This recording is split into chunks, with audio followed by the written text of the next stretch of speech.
Destaque no Panorama CBN. Um laudo médico diz que Bolsonaro pode continuar preso na Papudinha. O presidente Lula voltou a prometer o Ministério da Segurança se a PEC passar no Congresso. O ministro da Fazenda pediu regras sobre a questão dos supersalários. E o início das Olimpíadas de Inverno. Panorama CBN.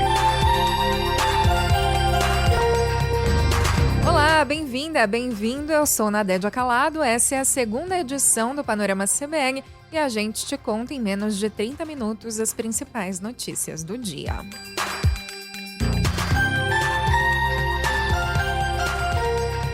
O laudo elaborado por médicos da Polícia Federal que avaliaram o ex-presidente Jair Bolsonaro aponta que o quadro de saúde dele demanda cuidados, mas que ele tem condições de permanecer na Papudinha, onde cumpre a pena de 27 anos e 3 meses de prisão pela trama golpista. A perícia médica foi determinada pelo ministro Alexandre de Moraes, do Supremo Tribunal Federal, e vai embasar a decisão do magistrado sobre um pedido da defesa do ex-presidente que pede a concessão de regime domiciliar para Bolsonaro por razões humanitárias. A avaliação no ex-presidente foi feita no dia 20 de janeiro. Segundo o relatório médico, entre os cuidados que precisam ser observados estão controle rigoroso de pressão arterial, hidratação adequada, dieta fracionada, acesso a exames laboratoriais e de imagem periódicos e também uso contínuo de aparelho para o tratamento da apneia do sono e ronco. O documento afirma que essas medidas são compatíveis com o ambiente carcerário em que Bolsonaro se encontra e que as comorbidades que ele tem não ensejam, no momento, necessidade de transferência para um hospital.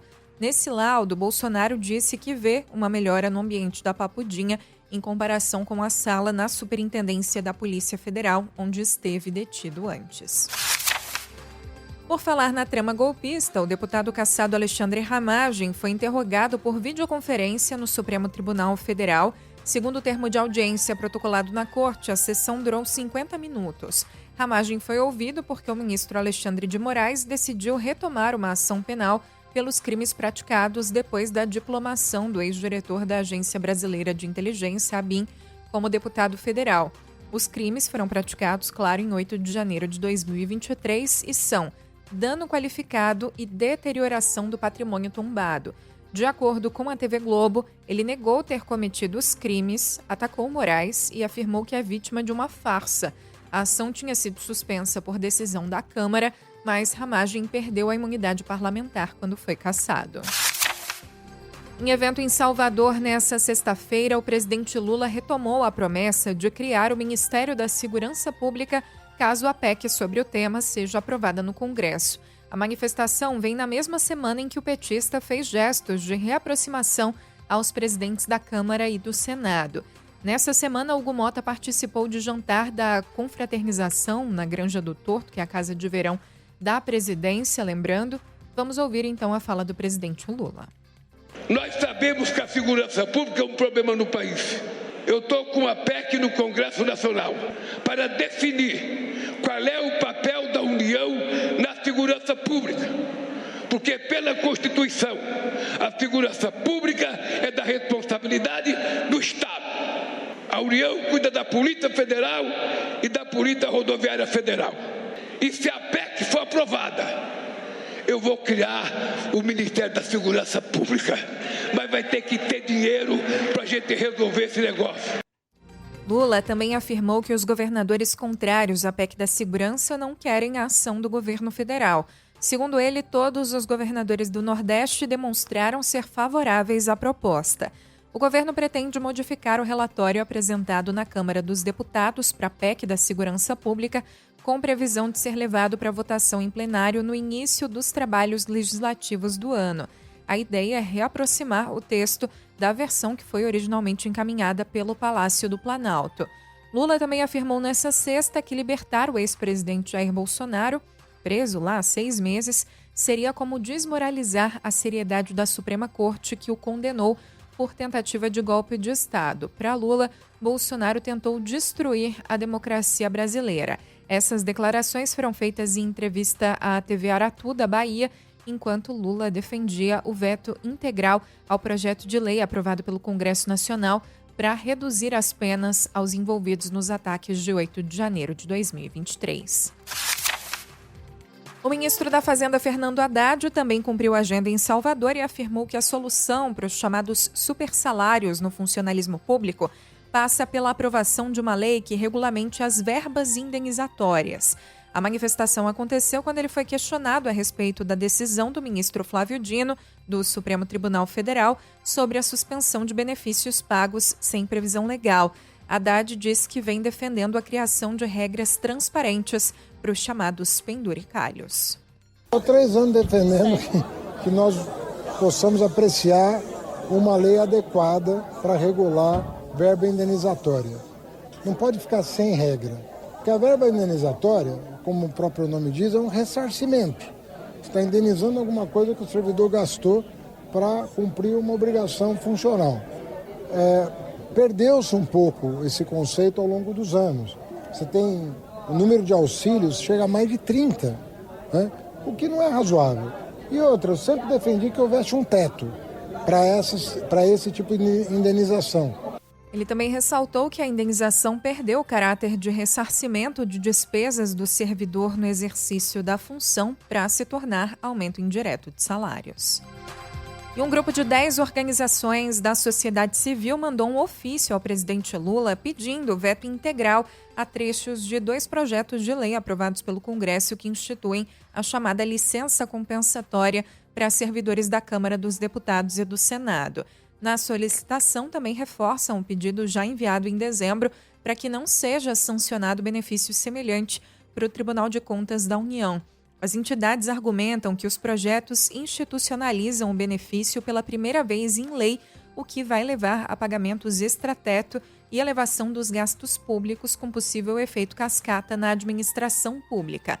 O informativo diz, abre aspas, a avaliação é que a medida serviria de precedente para que outros poderes e entes federativos adotem mecanismos semelhantes, ampliando despesas de pessoal e pressionando o orçamento público. Além do impacto fiscal, o grupo cita risco reputacional para o Estado no momento em que a população cobra o combate aos supersalários. Um levantamento citado no ofício, feito por Transparência Brasil e República.org, indica que o Judiciário desembolsou ao menos 1,2 bilhão de reais em 2024 com licença compensatória para 10.700 magistrados, sem limitação pelo teto constitucional. Em São Paulo, o novo presidente do Tribunal de Justiça, desembargador Francisco Eduardo Loureiro, afirmou que pode revisar o pagamento de verbas extras a magistrados paulistas. Ele disse que a análise vai ser feita caso a caso. Uma decisão que diz que nós devemos pagar aquilo que está de acordo com a lei e com decisões do próprio Supremo, para nós não provoca nem surpresa, nem qualquer tipo de alteração. Nós vamos continuar, como sempre continuamos, a cumprir aquilo que o Supremo determina. A política salarial da magistratura é composta do subsídio, que é o salário, que tem o teto do Supremo previsto na Constituição, e também de indenizações que dizem respeito a verbas que não foram pagas no tempo oportuno e que são pagas de forma parcelada porque não há dinheiro para pagar à vista no orçamento. Loureiro tomou posse durante a solenidade do Conselho Superior da Magistratura para o biênio 2026-2027. Segundo o TJ, a nova gestão vem com uma agenda voltada ao enfrentamento do crime organizado, combate à violência de gênero e instalação de varas especializadas. Os ministros Alexandre de Moraes e Edson Fachin, o governador de São Paulo Tarcísio de Freitas e o presidente da Assembleia Legislativa André do Prado participaram da cerimônia, mas não discursaram. A Bolsa de Valores de São Paulo fechou o dia em alta de 0,48% aos 182.869 pontos. O dólar comercial fechou em baixa de 0,64%, cotado a R$ 5,22. O euro fechou em 6,17, queda de 0,04%. Panorama CBN.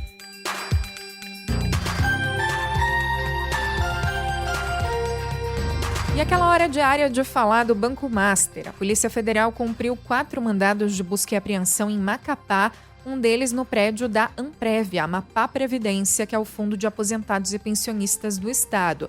Um dos alvos dos mandados foi o presidente da Amprev, João Silva Lemos, além de mais 2 conselheiros do Comitê de Investimento.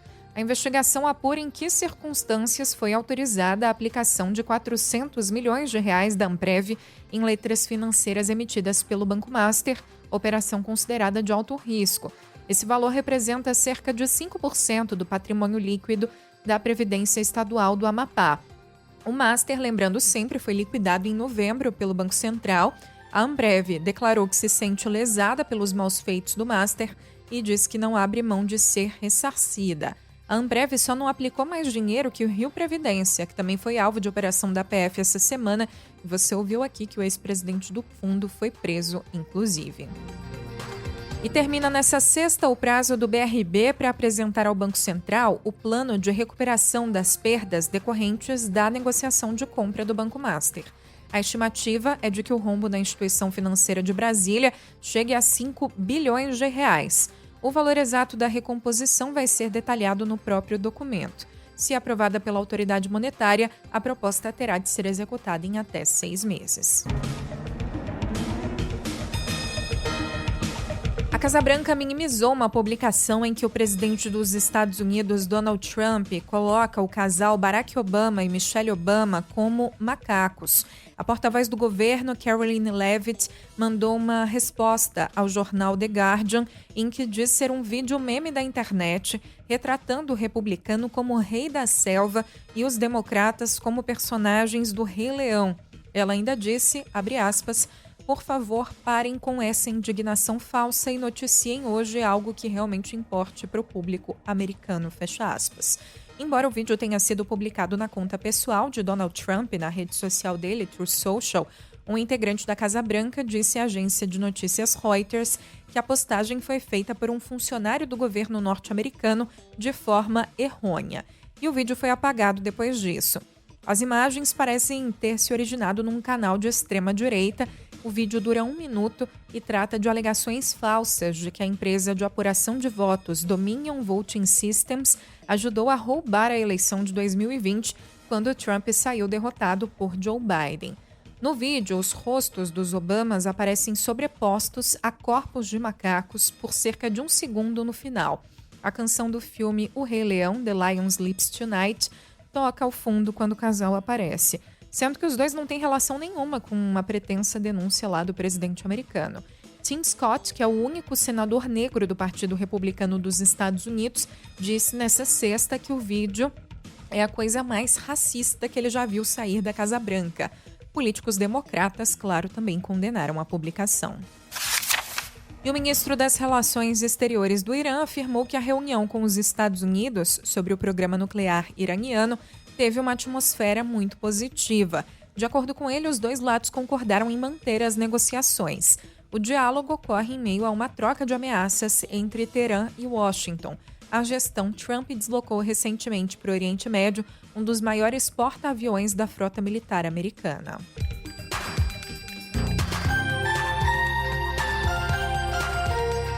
A argentina Agostina Paz, acusada de racismo, foi presa nesta sexta pela Polícia Civil em Vargem Pequena, na zona sudoeste do Rio.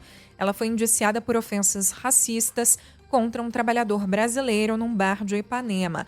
A mulher chegou a postar um vídeo na quinta antes da prisão, afirmando estar com medo depois que a Justiça do Rio decretou a prisão preventiva. En este momento recibo la notificación que hay una orden de prisión preventiva para mí por peligro de fuga, siendo que tengo una tobillera electrónica puesta y que estoy a disposición de la justicia desde el día 1. Se están vulnerando todos mis derechos, estoy desesperada, estoy muerta de miedo. A prisão foi decretada sob alegação de risco de fuga. O magistrado responsável aceitou a denúncia apresentada pelo Ministério Público do Rio e a tornou ré por crime de racismo. Aqui no Brasil, a pena para essa tipificação vai de 2 a 5 anos de prisão.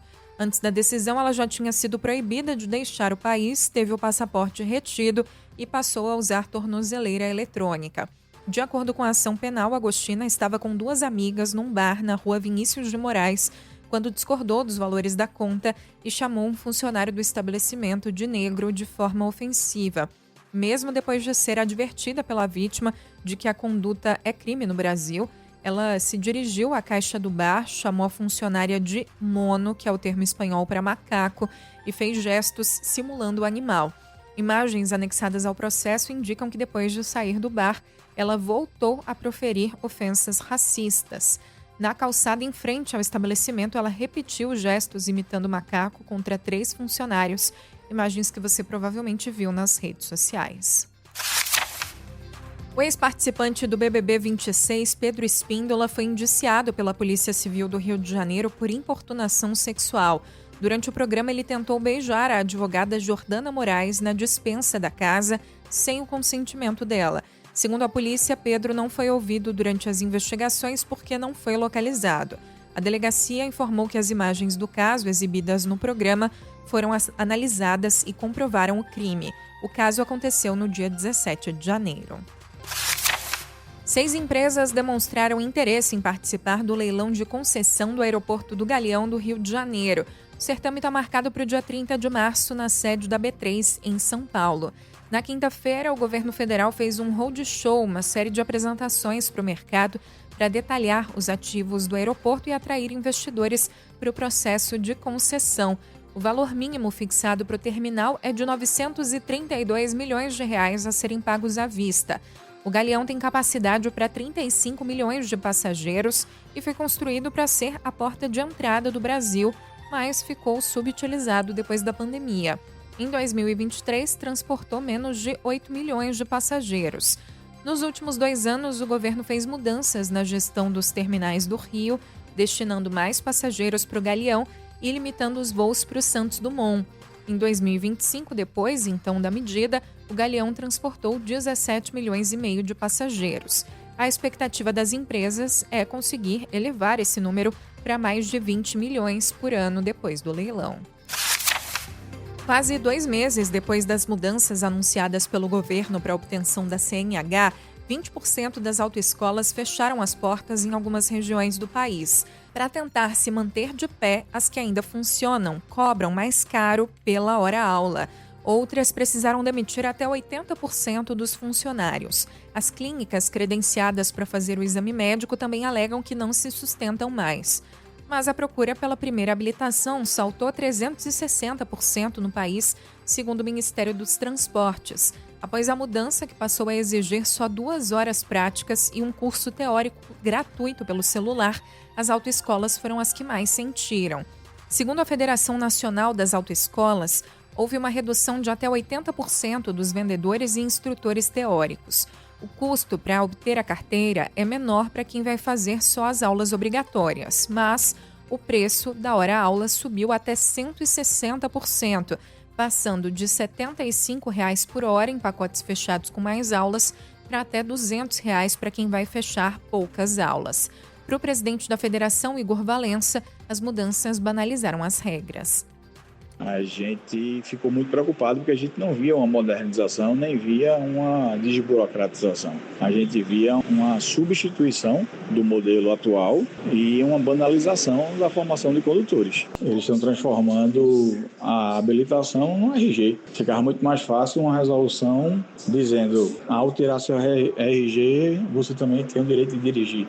As clínicas também sentiram o impacto, já que a portaria editada pelo Ministério dos Transportes reduziu o preço cobrado pelo exame médico em mais de 60%.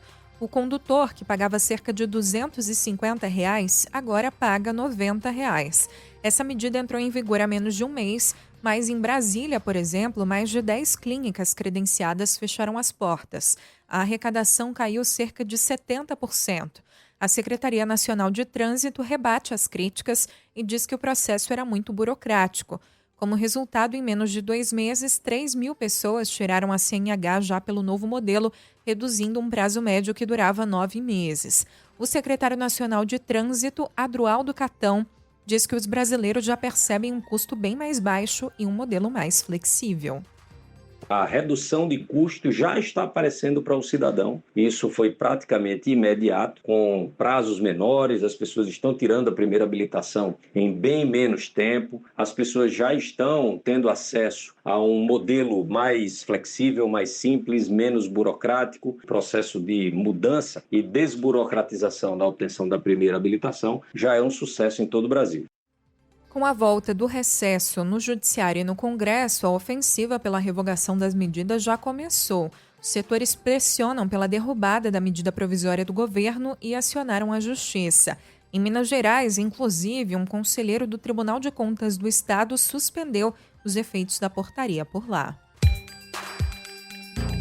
O Instituto Nacional de Meteorologia emitiu um aviso vermelho de grande perigo para chuva intensa que deve atingir Minas Gerais, Rio de Janeiro e São Paulo entre esta sexta-feira e o domingo. A previsão indica chuva superior a 60 milímetros por hora, volume capaz de provocar grandes alagamentos, transbordamentos de rios e deslizamentos de encostas. O aviso vermelho é o grau mais alto na escala do INMET. Ao todo, 160 municípios estão sob o alerta.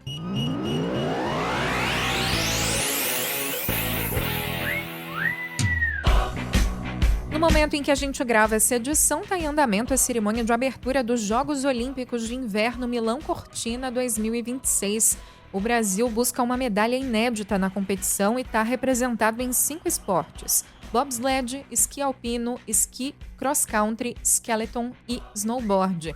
O número de atletas brasileiros na Olimpíada é recorde, são 5 a mais na comparação com a equipe que disputou os Jogos de Pequim em 2022. Um pódio nos Jogos pode representar vários títulos ao mesmo tempo: a de primeira medalha do Brasil, da América Latina e de um país tropical na competição. Os Jogos Olímpicos de Inverno Milão-Cortina 2026 ocorrem até o dia 22 de fevereiro na Itália. Essa é a 25ª edição do evento, que existe desde 1924. Ao todo, são 2.900 atletas, mais de 90 comitês olímpicos nacionais e 116 provas valendo medalhas.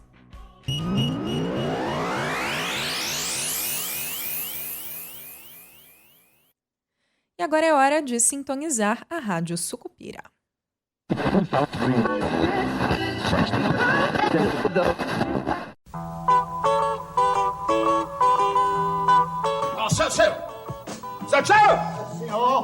Seu, o senhor tá com a tropa de Eustáquio entupida, é?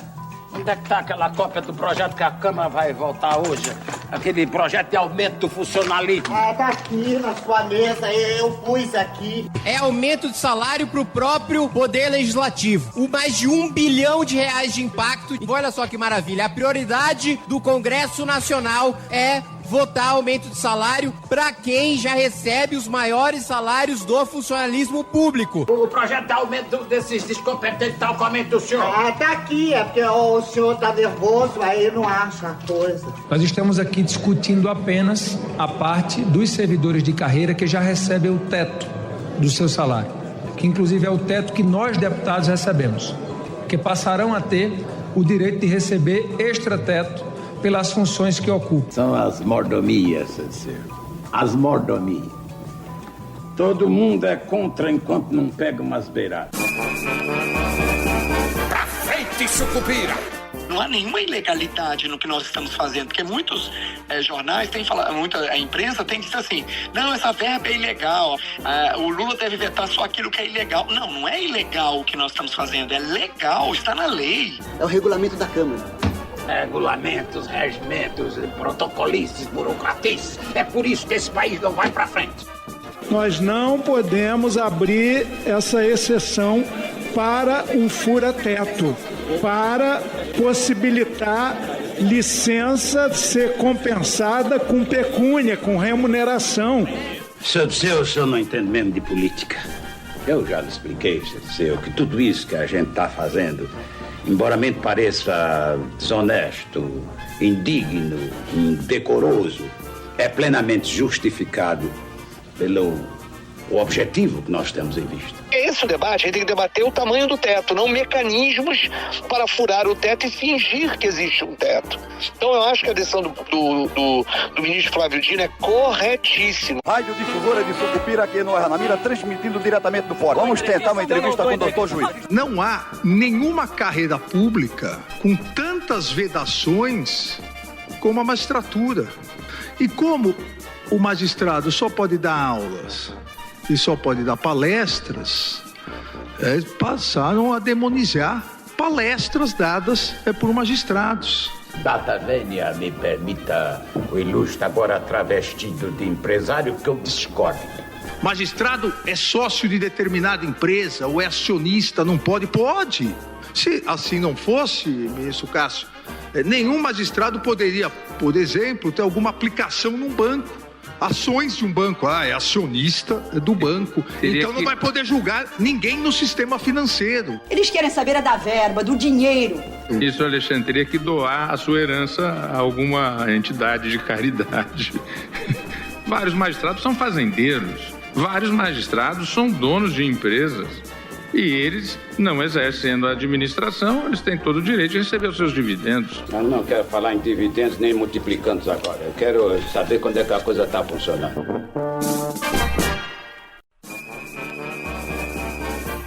As falas da novela O Bem Amado foram cedidas pelo acervo da TV Globo.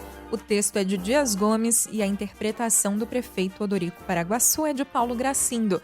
A edição é de Edmilson Fernandes e Cláudio Antônio.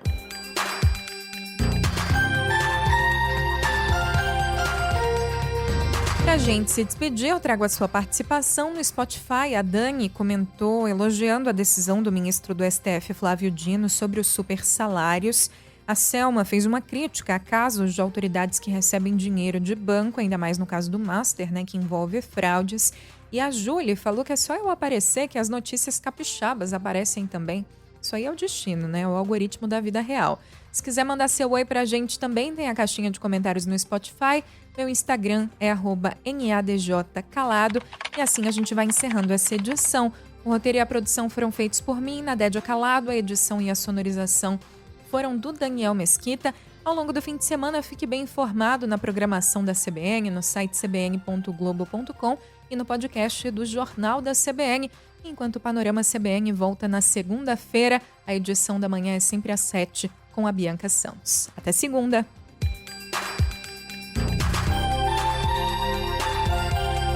Panorama CBN. As principais notícias do dia em menos de meia hora.